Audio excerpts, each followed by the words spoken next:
South ఇండియాలోని అతి తక్కువ ధరలకి రత్నాలను అందించే ఏకైక సంస్థ 6JVR. సుపరిపాలన మొదలైంది, పీడ విరగడైంది అనే ఒక ప్రకటన విడుదలైంది. అది ఎక్కడి నుంచి అంటారా?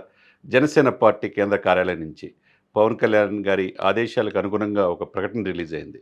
దాంట్లో ఏముందంటే, సంవత్సర కాలం ఈ కూటమి పూర్తయింది, రేపు 4వ తారీఖు పండగ చేసుకోండి అని చెప్పి పిలిపించారు. ఆ పండగ ఇలాంటి పండగ కాదు, సంక్రాంతి దీపావళి కలిపితే ఎలా ఉంటుందో అలాంటి పండగ చేసుకోమని చెప్పి జనసేన పార్టీ కేంద్ర కార్యాలయం నుంచి ఆ పార్టీ కార్యకర్తలకి ఆదేశాలు అందించారు.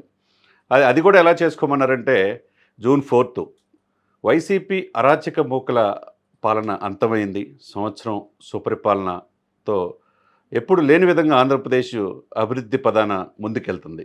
ఒకవైపు మోదీ గారి నేతృత్వంలో, చంద్రబాబు నాయుడు గారి అనుభవంతో, పవన్ కళ్యాణ్ గారి యొక్క చొరవతో ముగ్గురు కలిసి త్రిమూర్తులాగా ఆంధ్రప్రదేశ్ పాలన చాలా బాగుందనేది ఆ లెటర్లో సారాంశంగా మనకు తెలుస్తుంది. అదేవిధంగా రాజధాని ఎక్కడ అనే పరిస్థితి నుంచి అమరావతి రాజధాని అనేది శరవేగంగా పనులు ఒకవైపు జరుగుతూ ఉంటే, రెండో వైపు ఆంధ్రుల జీవనాడి పోలవరం కూడా పూర్తవుతుంది. 2027 ఎండింగ్కి పూర్తి చేయడానికి ప్రయత్నాలు జరుగుతూ ఉంది. దానికి కావాల్సిన నిధులు కేంద్ర ప్రభుత్వం వెనువెంటనే ఇస్తూ ఉంది. ఒకవైపు రోడ్లు ఎప్పుడు లేని విధంగా గతుకులమయమైన ఆంధ్రప్రదేశ్ రోడ్లు, చాలా బాగా రోడ్లు ఉన్నాయి. తర్వాత ఒక పరిశ్రమలు వస్తున్నాయి. ఎటు చూసినా ఈ సంవత్సరం మంచి పరిపాలన. గ్రామీణాభివృద్ధిలో 23వ ప్లేస్లో ఉన్న ఆంధ్రప్రదేశ్ ఈరోజు 3వ ప్లేస్కి వచ్చింది. అటువంటి మంచి పాలన ఆంధ్రప్రదేశ్లో ప్రజలు చూస్తున్నారు. అందుకే పండగ చేసుకోండి అన్నారు. అది కూడా అట్టాంటి పండగ కాదు. దీపావళి సందర్భంగా ఎలా అయితే చేసుకుంటారో, టపాసులు కాలుస్తారో, మీ ఇంటికి ప్రతి ఇంటి దగ్గర ముగ్గులు వేసుకోండి. తర్వాత సోషల్ మీడియాలో ప్రచారం చాలా నెక్స్ట్ లెవెల్లో మీరు చేసుకోవాలి. డిజిటల్ మీడియాను ఉపయోగించుకోండి. తర్వాత టపాసులు కాల్చండి, అది సోషల్ మీడియాలో పోస్ట్ చేయమని చెప్పి పవన్ కళ్యాణ్ గారు పిలిపివ్వటం ఒక రకంగా జనసేన కేడర్ కావచ్చు, అటువైపు టీడీపీ కావచ్చు, బీజేపీ కావచ్చు ఉత్సాహం నెలకొలిందని చెప్పుకోవాలి.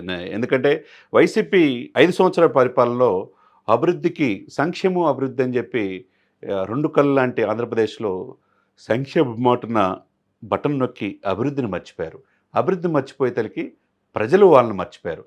151 సీట్ల నుంచి 22 మంది ఎంపీల నుంచి చివరికి 11 ఎమ్మెల్యే సీట్లకి పరిమితం చేసి అంటే ఆంధ్రప్రదేశ్ ప్రజలు ఎంత కోపానికి గురయ్యారో వైసీపీ వాళ్ళు అర్థం చేసుకోవాలా. ఏదైనా కానీ ఆంధ్రప్రదేశ్లో పవన్ కళ్యాణ్ గారు సరికొత్త రాజకీయం చేస్తున్నారు. ఒకవైపు నేటి తరం అంటే ఆనాటి తరానికి కూడా చాలా 4-5 దశాబ్దాలు ఉన్న రాజకీయ నాయకులకు కూడా అంతుబట్టని వ్యూహానికి పదును పెడుతున్నారు. అందుకే 1 ఇయర్ పూర్తవుతుంది. జూన్ 4న మీరు పండగ చేసుకోండి. అలాంటి పండగ కాదు, టపాసులు కాల్చుకొని సోషల్ మీడియాలో పోస్ట్ చేయండి అని పిలిపివ్వటం చాలా విమర్శనవాదులు కూడా ప్రశంసిస్తున్నారు. అదే సమయంలో కేడరు ఉత్సాహంతో మరింత ముందుకి 2వ సంవత్సరంలో అడుగు పెడతానికి ఈ కూటమి పరిగెడుతుందే అనే అనుకోవాలన్నమాట. సుమన్ టీవీలో మీ పర్సనల్ అండ్ బిజినెస్ ప్రమోషన్స్ కోసం కింది నెంబర్కి కాంటాక్ట్ చేయండి.